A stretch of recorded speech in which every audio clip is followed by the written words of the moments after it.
The 79th session of the United Nations General Assembly, UNGA, is currently underway in New York. Themed Summit of the Future. Heads of state and government are at the UN headquarters to address the critical challenges and gaps in global governance exposed by the recent global shocks. Today, President Cyril Ramaphosa spent the day leading the South African business delegation with the Business Council for International Understanding, engaging on a roundtable and navigating the new landscape for African minerals and the American Business Council. You saw him moments ago ringing the New York Stock Exchange bell. All this on the sidelines of UNGA. We may be, of course, joining us is Standard Bank's Tshabalala. Very good evening to you. Perhaps it looks like good afternoon to you. It's just a few minutes after the bell has been rung. Perhaps, we may be a little bit too late to the party, but let's start off with you. Just congratulating Standard Bank for being named Time World's Best Companies of 2024 under your leadership. The bank is counted amongst the world's most trusted companies. What does this mean for you? Oh, thank you very much, Nicole. On a cold afternoon in New York, that set of accolades relates really to how well the Standard Bank done over the last few decades.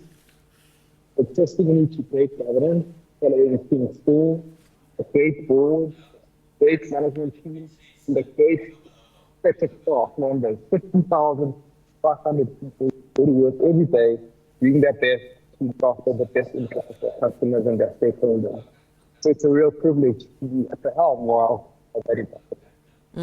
We just saw you moments ago ringing the bell and on the podium with the president and other ministers. In terms of significance, talk us through the significance of the ringing of the bell.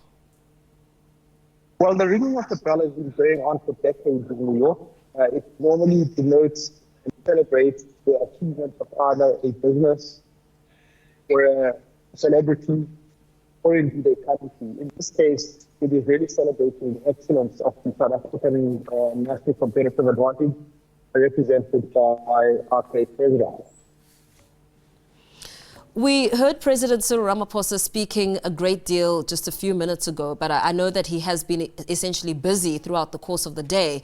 But on that podium, answering some questions and getting an opportunity to essentially sell South Africa to the world and the business. I mean, he joked and spoke about how he can smell the money and he wants to take some of it home. Talk to us a little bit about some of the points that he emphasized. I mean, he spoke about a macroeconomic policy approach which has been developmental and how the country wants to make it much more developmental, and also speaking about the ripple effect, the ecosystem, focusing on the economic growth so that revenue can go up, so borrowing can be less and debt can be serviced. Just talk to us a little bit about the significance of that. Well, let me start where you ended, the debt to GDP ratio. For that ratio to improve, you've got to increase the economy. And to increase the economy, there's a set of structural reforms that have to be implemented in the case of South Africa. That is electricity, logistics, addressing the transfers, dealing with all the other network industries, fixing the water and circulation system in the country, all of which are projects that this fixed administration have been working on. So now the government has a unit that is centered focus on accelerating those changes. And the president spoke about this momentum that is building. We have both the institutions and addressing growth in the country. It's important to note that South Africa is operating within the context of the Africa Continental Free Trade Area, a massive economy of $3 billion, where you have got a population of 1.4 billion people. It's a great market, and the investment community sees the opportunity of partaking in that massive economy and entering that economy through South Africa. And so the president was telling a story of a new chapter, continuing on trends that have been happening in the last few years, but just accelerating them in the 7th administration. But I just add that the US Stock Exchange, the New York Stock Exchange is $28 trillion. That is about 480 billion rand. It is massive. And the president was saying that South Africa wants it better. And he also spoke about the South African Stock Exchange being the biggest in Africa and how South Africa is not new to working with investors in the US, saying that 600 or more or so are working in South Africa and have good working relations, having set up business there. What would you say was the strategy for his charm offensive? And how do we expect to now see the impact here at home? I would say to you, for the strategy is organs of civil society, the labor movement, government and business, standing shoulder to shoulder, telling the South African story. Second, focusing on not just the challenges that we face in South Africa, but the exciting prospects for growth. In the morning, just by way of example, there was a deep conversation happening between the South African government, all of these partners, together with potential American investors, talking about the role of critical minerals and the important role South Africa plays in the building of the infrastructure necessary to extract those minerals, but importantly, not just extract them, but beneficiate them. In other words, produce goods and materials that are to be exported from South Africa. And so that charm offensive is not simply empty charm, it's charm based on data, charm based on a growing momentum of activity in our country.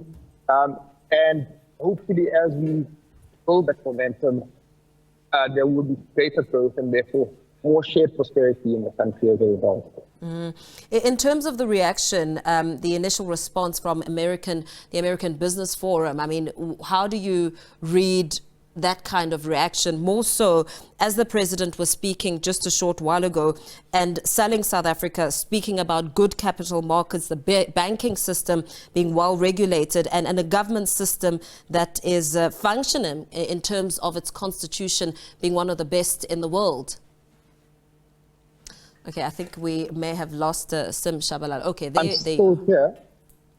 I was going to say in answer to your question, I think let the data be the talk. The rand is more than 10% higher or stronger than it was just prior to the elections. The bond yields in South Africa have rallied. Credit default swaps have rallied. The Johannesburg Stock Exchange is close to 20% up prior to the election. And so that set of data tells me that the investment community is very excited about what is possible in South Africa. The response from the meetings that we were party to today is overwhelmingly positive. Okay, that's good to hear. And very lastly, just looking at the GNU, we also heard a lot about that, saying that South Africa is essentially turning a new chapter, turning a new page, a country that's on the move and also embodying the continent, which is also on the move. How have the markets received that? The markets, as I say, are very, very positive. The GNU, I think, needs to deliver. And so there are a lot of investors that still stand on the sidelines waiting to see precisely what is going to be successfully delivered. And it's a matter of time. As I say, there's momentum from the 6th administration to the 7th administration. There's lots of work, as you say, happening on the African continent outside South Africa, the Lobito corridor, the various corridors that are being built, the South African participation and assistance. All of those factors to speak to a future that is really exciting. Very well. Thank you so much. Let's spare you from the rain. Thank you for speaking to us this evening, this afternoon on your end. Wrapping up with the CEO of Standard Bank, Tshabalala.